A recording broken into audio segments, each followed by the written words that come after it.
Welcome to Encounter Grace, where we come face to face with God's work in the world for our good. Join host Jason McKnight as we explore practical issues of community, theology, and leadership in everyday life. Hey, welcome to Encounter Grace. I'm Jason McKnight, and I'm glad you're with us. Listen, my dad was an entrepreneur. He was a small business owner, and I got to watch him as I grew up. He and his partner, they always put biblical principles into practice in their consulting firm. How did they learn those principles? Of course, that was a long time ago. Maybe everyone knew them back then. How today would a business leader, business owner, an executive of a company put into place the practices of Scripture in this rough and tumble world of business? Well, here in Eastern North Carolina, I'm pretty excited that we have Jim Steele with us today. He's the area chair for a group called C12. Jim, thanks for joining us. Thank you, Jason, for having me. It's my pleasure to be here. We're so glad, and I'm going to let you answer all those questions. How do you put business practices from Scripture into business practices today? I know you're busy. You were, in 3 different meetings already, 4 different meetings today. So thank you for taking the time to encourage our listening community. The first thing I want you to do is tell us what C12 is. Well, it's one of the ways to introduce ministry into the marketplace. You said that your dad was doing that a long time ago. About 30 years ago in Tampa, Florida, a gentleman named Buck Jacobs created C12. And C12 originally stood for Christian 12. And the concept was to have 12 Christian business owners sit around a table every month to work on their businesses from a biblical perspective. And those first 2 groups have grown into groups in 35 states now, all across the country. Wow. and Brazil and Malaysia. So we're now an international organization. I love it. Yeah, it'll be fun to tell you more about it. Okay. So C12, 12 business owners sitting around a table once a month, and there was this Tampa business owner, kind of the brainchild back 30 years ago. Yeah, well, Buck had worked with a gentleman, a good friend of his. They had owned a business prior to this, and when they started the business, they had decided that they were going to run it as if Jesus was the CEO. And so they did that for 8 to 10 years. It worked out really well. They sold the business, and Buck was looking for what's next. And the Lord led him to Tampa, to that area, and he looked for existing platforms to see if he could fit in there. And he didn't find anything that satisfied what he was looking for, so he created C12. And like I said, the rest is kind of history. Yeah. So what do we talk about? Like if I pretend I'm the business owner, pretend I got, a little, Eastern North Carolina security system, let's say. That's a good example. Exactly. As a matter of fact, I saw that on Facebook that Tom Vermillion has been in C12 as one of those business owners for 15 years. 15 years is exactly right. And you still haven't cured him. Yeah, no. But we're working on it. No, he's a great leader, and I know he loves this, but we'll get to that. So if I'm a business owner and I'm talking to you saying, tell me a little more about it, how do you describe it for me? It's one of the things that it's hard to describe. It's almost you have to see it in order to appreciate it. But fundamentally, it's an executive roundtable. It's a group of peers who are like-minded in faith, who share the entrepreneurial spirit, and we're trying to introduce ministry into the marketplace. So that's where we begin with. And the advisory concept is an all-day meeting. I mean, we meet from generally 9 in the morning till 4 in the afternoon, and the day is split into 2 parts. The first half of the day, we study MBA level materials. And when I say MBA level, Regent University has approved the curriculum that we provide. You can get credit towards your MBA from Regent just by attending C12. Wow. Okay. So it's that caliber of materials that we offer. And in the morning, you say? That's the morning. And that's business oriented. Actually, there's 3 pieces to it. There is a devotion that we start with. There is a business segment, and then there's a ministry segment, because the goal is to apply ministry in whatever their business happens to be. Right.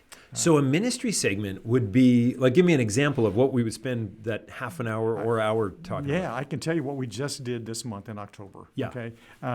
We concentrated on something called the S-curve. And the S-curve is basically defines where you are in business, okay, from the startup phase to the growth phase to the scaling to the maturity level. And then when you get to the maturity, then one of three things generally happens. You level off and just kind of stay there. You can decline and start slowly descending out of business, or you can start another S-curve. Right. Okay. Well, the same thing applies in ministry. And so that's what we looked at in the ministry segment was, where is your ministry efforts in your business right now? Are you at the startup phase? Are you at the growth phase? Or do you have a mature ministry application going on in your company? That's great. So it was an excellent segment. Good stuff. Yeah. So, yeah. So that's the morning of the one day a month that I would Yep. gather with 11 of my peers. That's from about 9 to 12:15 or so. Yeah. And then a good lunch together. Good lunch, yeah. Most people meet at clubs, country clubs, or nice places, so Yeah. we feed them well. Yeah, you have to. We have to. Yep. And then what happens in the afternoon? The afternoon for many is almost the highlight of the day, because we take one of the business owners and they describe their business over the last 12 months. And they talk about basically the good, the bad, and the ugly. The things that are going well, the things that are not going so well. And then they have an opportunity to ask their peers for advice on 2 to 3 questions that are relevant for them. And that usually takes a couple hours, sometimes 2.5 hours, sometimes 3 hours. I mean, it depends on what's happening within that individual business. And it's not restricted just to their business. Sometimes their questions are more personal or family-oriented. And I think that's the thing that is most exciting for me, is that basically we get to live life together. Right. Those 12 people in that group get to know each other and trust each other with lots of things that it's hard for a business owner to find anywhere else. Well, that's what I'm thinking. So every month I gather with our elders here who are the shepherds, and they're my boss. Like, I report to them, but I'm also one of them. But we're in each other's lives, and there's accountability, and there's coaching and correcting, but encouragement. And if I were a business owner, I wouldn't have that. And who would keep me on? Right. There are secular organizations who do similar things to what C12 does. Really? Okay, yeah, but they're not so much in Eastern North Carolina because they typically find them in Raleigh or Charlotte or Greensboro, bigger communities, okay? What's amazing is how fast C12 has grown in this part of the state. It's really got a good hold in Eastern North Carolina, doesn't it? It's, we're a nationwide organization, as I mentioned, and C12 East Carolina has for the last 10 years been the largest single unit in the whole country in terms of membership. Wow. And in fact, in the last year, we have just transitioned. 1 year ago in October, we transitioned from C12 East Carolina to C12 Mid-Atlantic, because now we have chairs like myself in Myrtle Beach, South Carolina, and in Hampton and Newport News and Richmond, Virginia are all a part of C12 Mid-Atlantic. Wow. And so just to give you an idea of the scope, there's a little over 3,000 members nationwide, and over 300 of them are in our Mid-Atlantic group.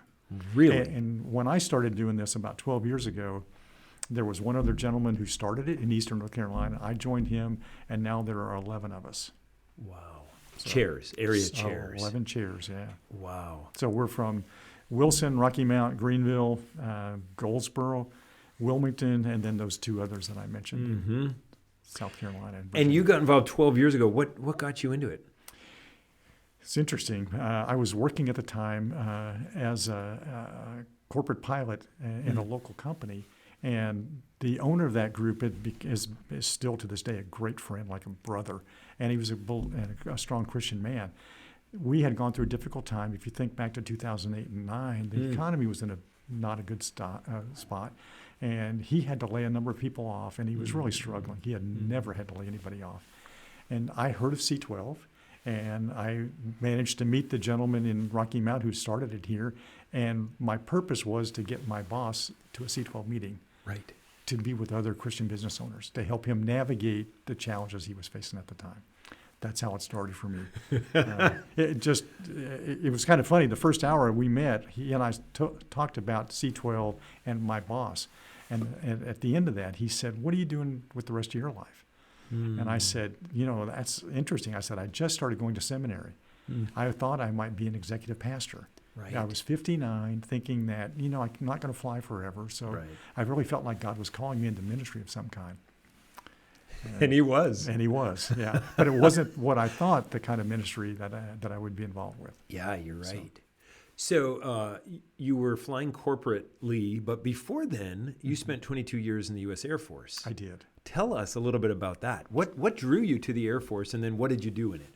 Well, my dad was military. So Okay. he spent 20 years in the Air Force and retired at Seymour Johnson, close by here. Yep. And so this became home in the mid-'60s.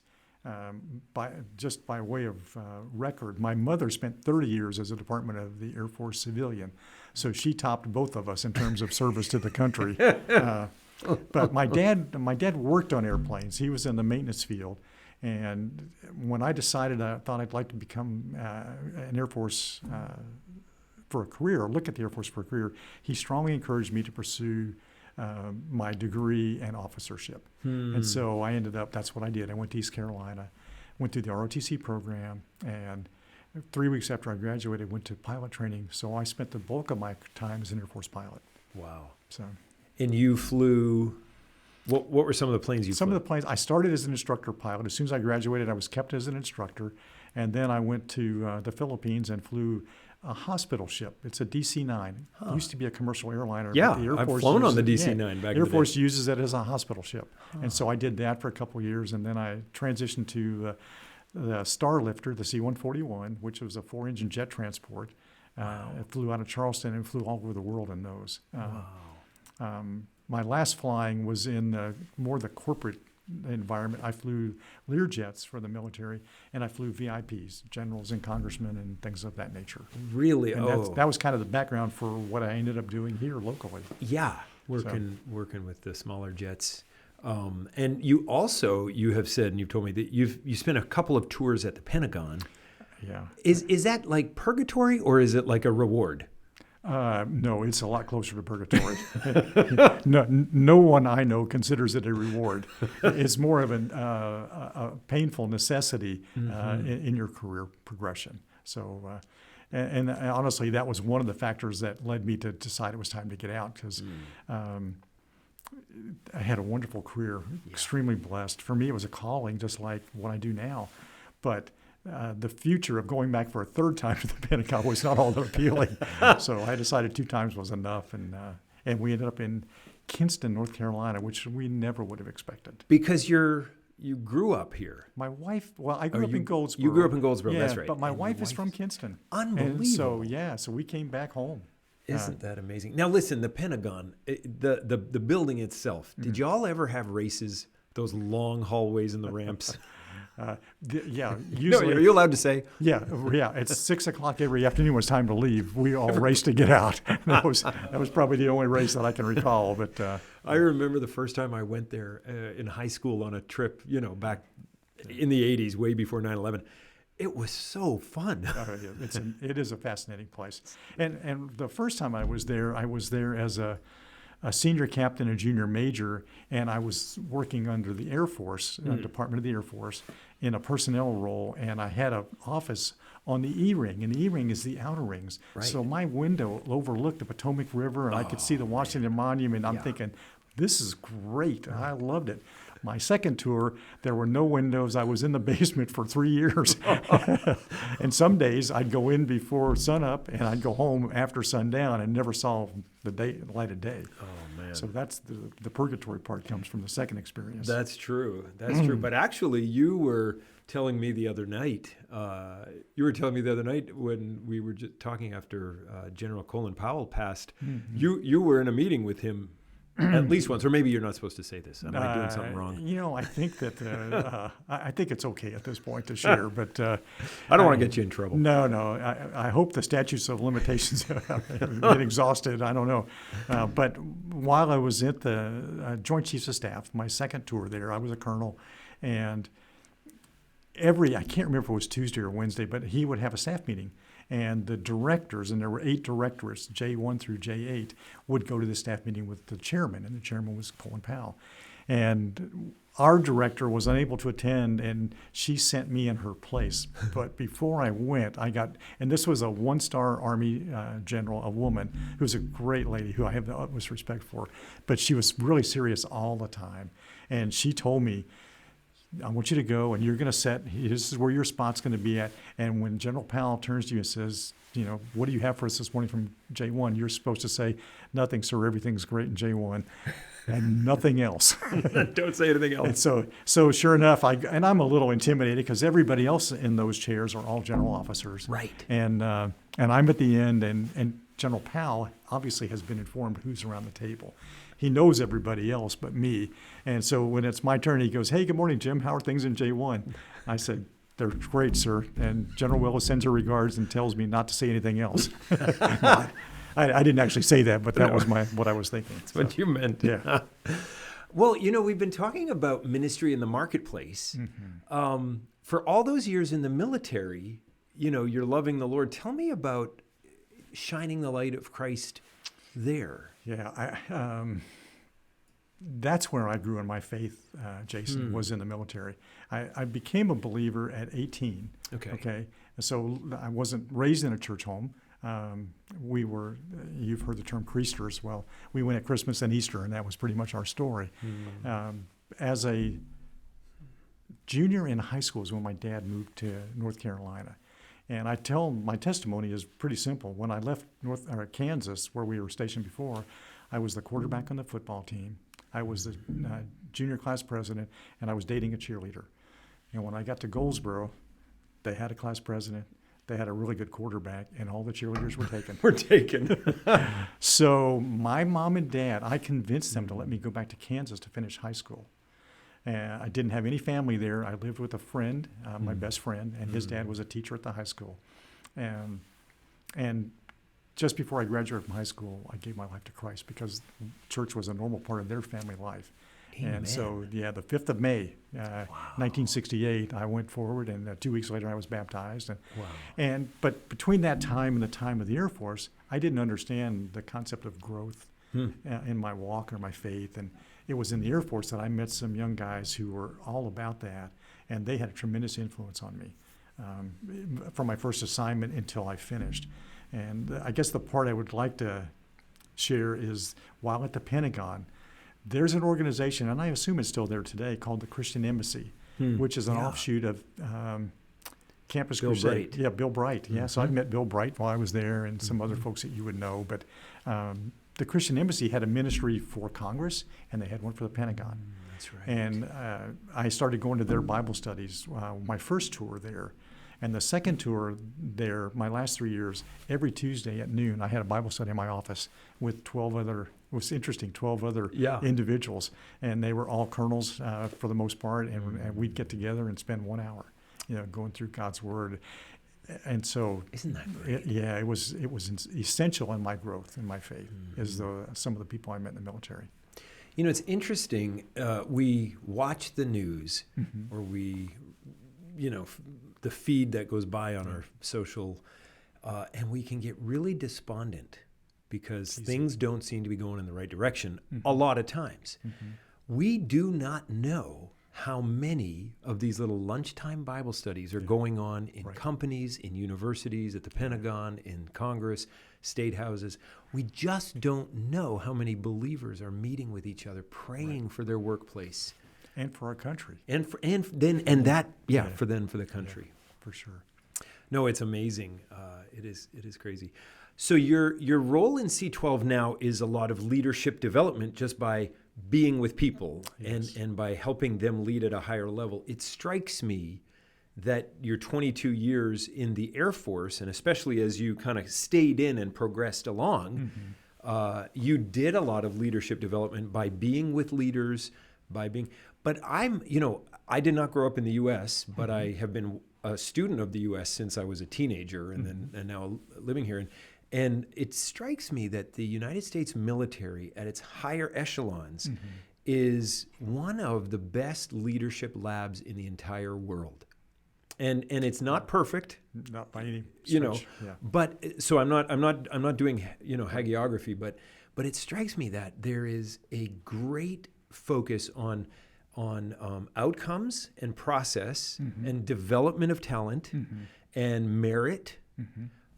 Recognition is a major element of leadership. Yeah. What do you think of all that stuff I just said to you? Is this true, or am I missing something? I think you're exactly right. That was my experience. I had the privilege of working for tremendous leaders, and so just as you're a young leader growing and you get to see that on a daily basis, you start to appreciate, what it takes to. The military does, I think, a couple things really well. One is they focus on mission. Okay. Yeah, that's true. They're all about the mission and accomplishing the mission, whatever it is. And the second thing is they really emphasize people. If you think back to some of the just marketing things that the military has done over the years, the Army of One, and the Army is a great example of. It's all about the soldier. And the sailor and the airman. It's not the focus isn't really on the officer. It's on those young individuals who are right out of high school and taking care of them. And so, in many respects, it reminds me of the servant leadership model. Because what do we do to make them successful? Right. In training and education. And I think one of the things I've never forgotten about the military is I saw so much of leadership by example. People wouldn't ask their individuals to do anything they weren't willing to do themselves. Yeah. And I think that's really powerful. Yeah. So I think you're right. I think that's a fair assessment. Is it perfect? No, not by any stretch of the imagination. And, in today's world, that hierarchical organizational chain of command thing is not often viewed in a positive light. What I've seen in the C12 world is I've seen business owners, CEOs, who have taken their organizational structure and turned it upside down. So when you see it, the owner or the CEO is at the bottom. In fact, the best example I saw of that was a gentleman one day who was doing his business presentation, and he showed that kind of a structure where he's at the bottom, and it wasn't CEO. He was CSL, Chief Servant Leader, was what he called himself. His job was, and then it went up from there, all the way to at the top of the org chart was the lowest level and lowest paid position within the company. So it's interesting, Jim Collins in one of his 2 books talks about, I think it's him, but it talks about the staff, like the chambermaids and the bellhops and the front desk people at the Ritz-Carlton hotels. They are tasked, or they are given the authority to make any change they need to make to benefit the guest. That's the lowest being the top. That's exactly right. Because it's not, I have to go up 3 levels to get the authority to spend $200. I just do it because that is the Ritz, but well, I understand, but it's a great model for leadership development.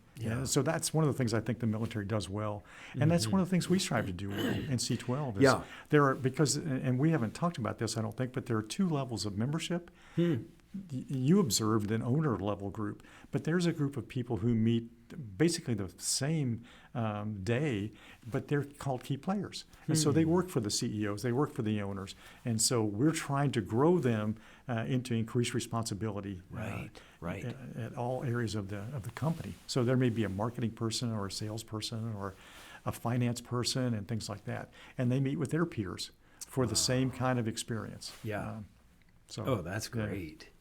Well, let's go back to then. Let's stay with C12 and go here, and let's talk just a little bit. Business as is it just chasing money? No. It's not, because I'm asking it provocatively. But give me a defense for Christian. Before C12, I would have said yes. Right. Because I think most of us look at it that way. And it's interesting in the C12. We've discovered over time, and we've been doing this for almost 30 years now, that historically about 10% of the businesses are Christian-owned, and about 10% of those Christian-owned businesses are serious enough about their faith to want to use the marketplace as a ministry platform. And so those C12 members are unique. And you know some of them. And they are unique, and they're incredible people. Okay, But they want to make a difference in the world. In fact, that's our mission our vision is to change the world by advancing the gospel in the marketplace. And our mission is to equip Christian CEOs and business owners to build great businesses for a greater purpose. And so that's what we emphasize to the business owners. It's really the recognition that we don't own anything, including our businesses. And so we're stewards for a season. And so our job is to steward that to the very best of our ability with the goal of not creating wealth, but hearing, well done, good and faithful servant, at some point in the future. And I think it is easy to get off track. Like even in my own life, it's easy to get off track and sort of look at the 401k statement and think, oh, good, I'm doing okay. But I'm not. It's all God's. That's right. It's up to him, whatever he wants. That's so I'll just keep doing the right thing. Day to day, I think that's what we try to encourage, is just make good decisions every day. And I think there's a proverb that says something to the effect of, it talks about planning a fair amount in Proverbs, but God orders our steps. We can plan all we want, but God's the one that's going to be responsible for the outcome. So that's where our trust and our faith and our hope has to lie. Oh, that's great. That is great. So if someone listening to this wants to know more, like maybe they are a business owner or a key player, like a vice president or a C-suite person, or if someone has a friend that they'd be a great candidate for C12, how do they contact you? Probably the easiest way nationwide, would be to go to C12.com. C12.com? C12.com. That'll identify groups all over the country. And so it would apply to us locally. So, they could find a group nearby. And although we're in 34 states, there's a lot of places we haven't touched at all. So we're constantly looking for chairmen to start. Like this month, every month we'll say, hey, if you know somebody in this month, it was Pittsburgh, Little Rock, or Milwaukee, then those are some areas we're trying to target. And I think, not surprisingly, C12 has really grown tremendously in the South, and through the Midwest. North Carolina has more members than any state in the country. Florida's second, and that's where it started. Wow. Texas is third. So it all kind of is in, that it's part of the It's so country. nice to beat Texas. In something. Well, Texas is number 2 behind us for the largest single group in the country. Wow. But at some point, their groups are in San Antonio and Austin. If you think about the communities we serve, at some point, we're not going to be number 1. Right. But that's okay. We'll enjoy it while we can.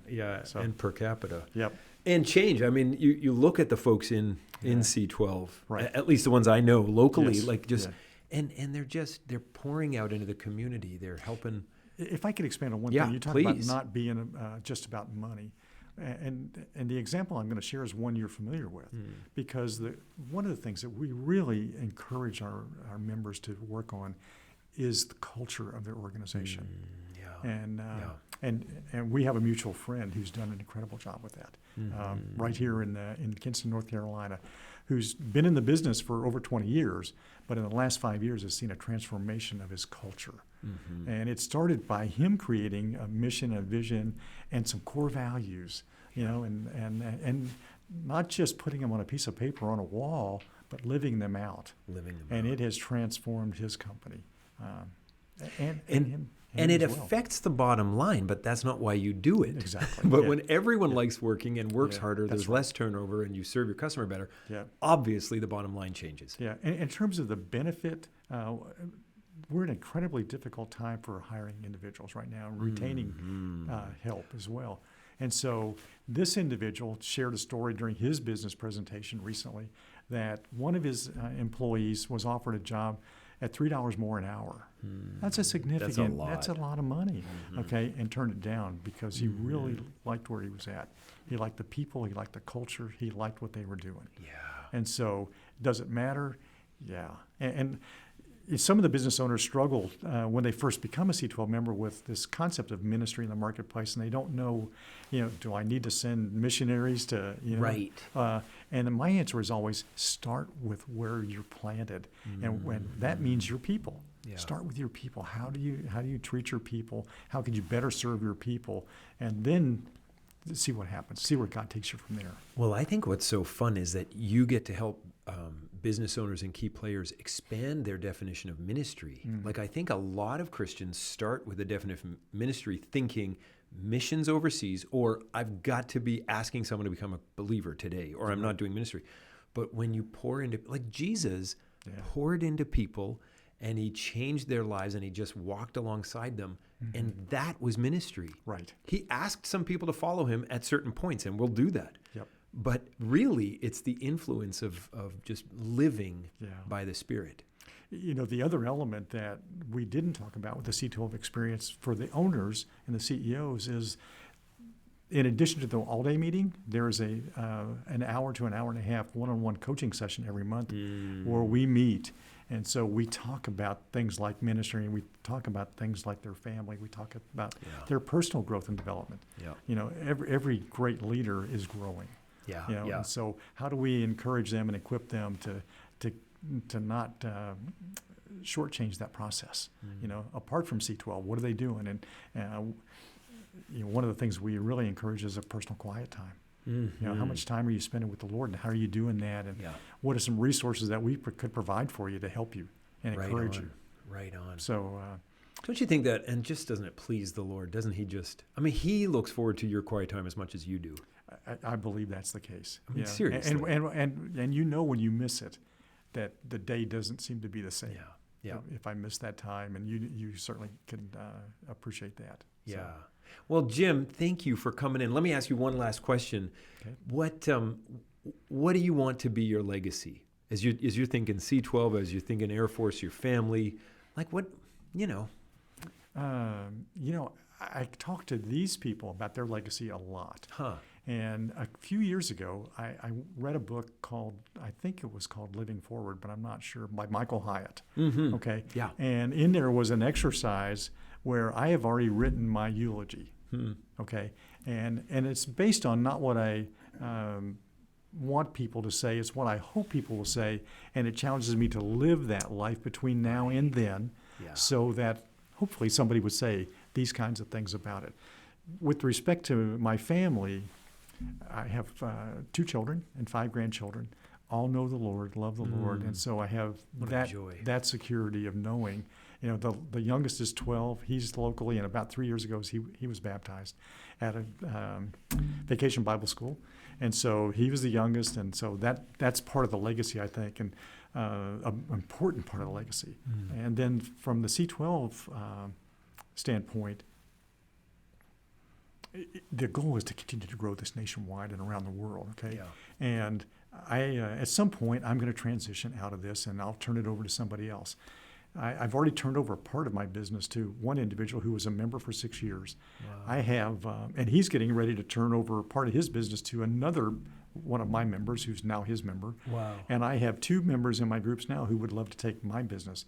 So my legacy in C12 might be that I would have created 4 new C12 chairs out of members. And that would be... that's 48 businesses. And actually, 48 hopefully is a minimum. As a minimum. Right now I serve 30 now, so I've got, instead of 12, I've got 14 in one group and we have 16 in the other. And so at some point I need to transition those and let those guys be blessed and be a blessing to their members. What an amazing thing. You know, business is everywhere, so let's do it right. Absolutely. You know, business principles come out of Scripture, the good ones, and so let's align with Scripture and let's see that. So thanks be to God. Well, Jim, I'm really thankful that you had the time to come in today. Well, thank you for having me, Jason. It's been a pleasure and a privilege. Yeah, it's so great. And I can't wait to maybe even continue a conversation on diving into an issue or two. Would be a lot of fun, not just getting to know you, because I think our folks listening here at Encounter Grace love this kind of stuff. We want to see God's work in the world for our good. So thanks, Jim, and thank you all for coming. We'd love for you to share this. As you know someone who maybe is a business owner or a friend, let them hear Jim and let them pursue this. And we'll see you back here the next time. This is a ministry of Grace Fellowship Church in Kinston, North Carolina. Visit gracekinston.org or follow us on Facebook and Instagram.